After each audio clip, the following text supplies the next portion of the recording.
Assalamualaikum warahmatullahi wabarakatuh. Selamat pagi dan salam sejahtera untuk kita semua. Semoga kita selalu diberikan kesehatan dan semoga puasa hari ini diberikan kelancaran dan juga keberkahan. Amin. Oke, hari ini kita akan membahas materi seleksi bahan pustaka mata kuliah manajemen koleksi. Materi hari ini akan dijelaskan oleh kelompok 2 yang beranggotakan Ahmad Abadi, Egy Septina, Aprilia Novi, Norma Dwi Kasari, Aina Lutfiana, dan Tri Agung Dana Pamungkas. Kita langsung saja ke penjelasan yang akan disampaikan oleh kelompok 2. Diharapkan teman-teman bisa memahami penjelasan yang disampaikan oleh kelompok 2. Oke, selamat menyimak. Oke, materi bagian pertama seleksi bahan pustaka dapat dilihat di slide-nya. Ada dua pengertian, saya singkat saja. Seleksi bahan pustaka dapat disimpulkan merupakan kegiatan identifikasi bahan pustaka guna menunjang mutu suatu perpustakaan, dikarenakan bahan pustaka yang tersedia dapat memenuhi kebutuhan pemustaka dengan informasi yang akurat, seperti itu. Lalu ada pun beberapa hal yang dapat menunjang terlaksananya seleksi bahan pustaka, ialah penguasaan bibliografi dengan baik, terjun ke dunia penerbitan guna menjalin koneksi lalu mendapatkan akses ke bahan pustaka dengan mudah, dan menerima feedback dari kebutuhan pemustaka. Selanjutnya, ada prinsip-prinsip seleksi bahan pustaka. Menurut buku Pedoman Perpustakaan Perguruan Tinggi 2004.213, prinsip-prinsip pemilihan bahan pustaka adalah sebagai berikut.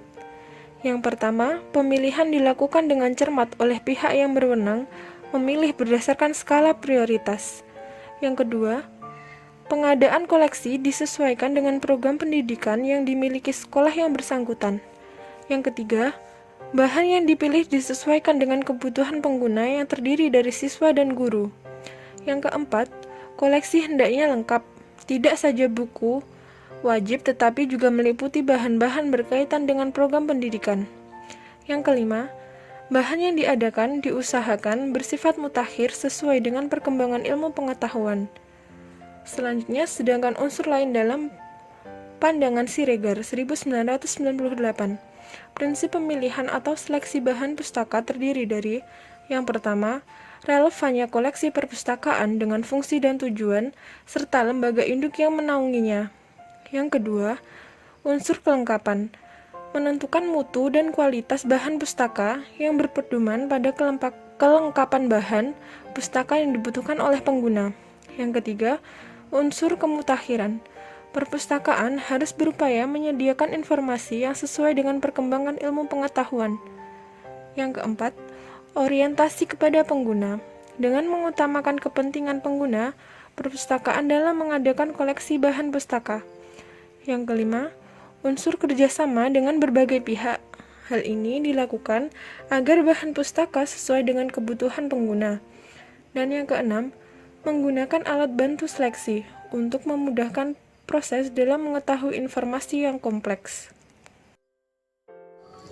Kriteria seleksi bahan pustaka. Dalam proses seleksi bahan pustaka, terdapat kriteria-kriteria seleksi bahan pustaka.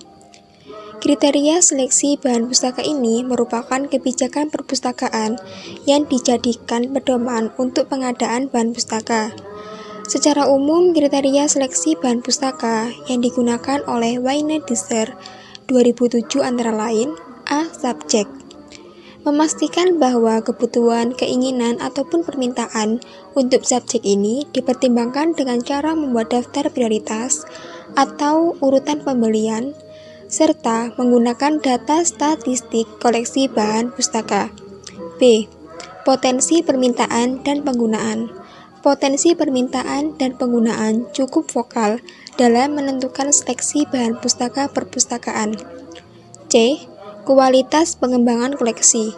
Memastikan ketahanan fisik bahan pustaka, mengingat menggunakan terhadap bahan pustaka tersebut terjadi setiap hari, serta kualitas informasi yang dikandungnya. D. Keseimbangan jumlah koleksi bahan pustaka dengan pemustaka. Kriteria ini digunakan untuk memastikan kuantitas, penyeleksian, dan keseimbangan subjek bahan pustaka dengan permintaan pemustaka ataupun visi dan misi lembaga induknya. E. Pertimbangan lainnya yaitu penulis atau author, publisher, format, review, cost, audience, date, dan sebagainya. Selanjutnya yaitu alat bantu seleksi bahan pustaka. Yang pertama, silabus mata kuliah. Silabus adalah rencana pembelajaran pada suatu kelompok mata pelajaran atau tema tertentu. Yang kedua, katalog penerbit atau berita buku.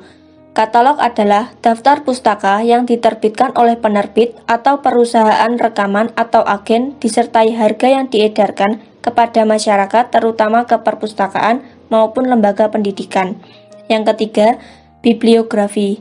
Bibliografi adalah daftar pustaka atau daftar literatur. Yang keempat, tinjauan dari resensi buku. Resensi adalah uraian pembicaraan atau penilaian terhadap suatu karya yang menyangkut bentuk fisik maupun isinya. Yang kelima, iklan dan selebaran terbitan baru.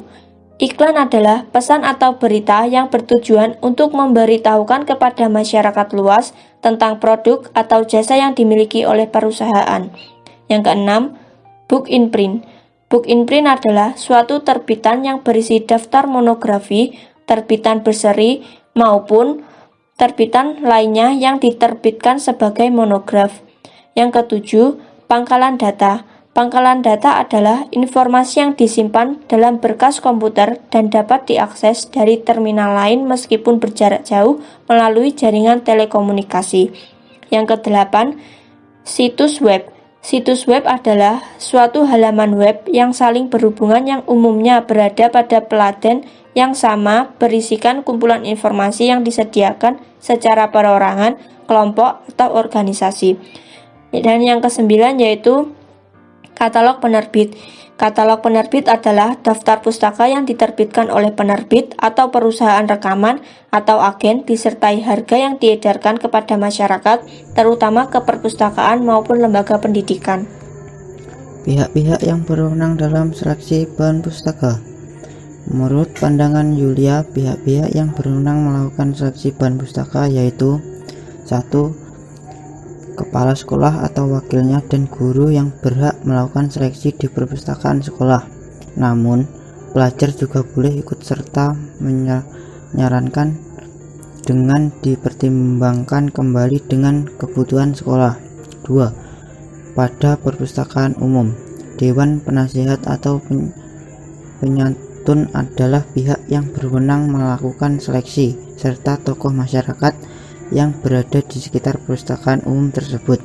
3. Pada perpustakaan perguruan tinggi, pihak yang berwenang melakukan seleksi adalah pimpinan universitas, pimpinan fakultas, dan dosen, sedangkan mahasiswa boleh ikut serta menyarankan dengan pertimbangan yang sesuai dengan kebutuhan pendukung perkuliahan.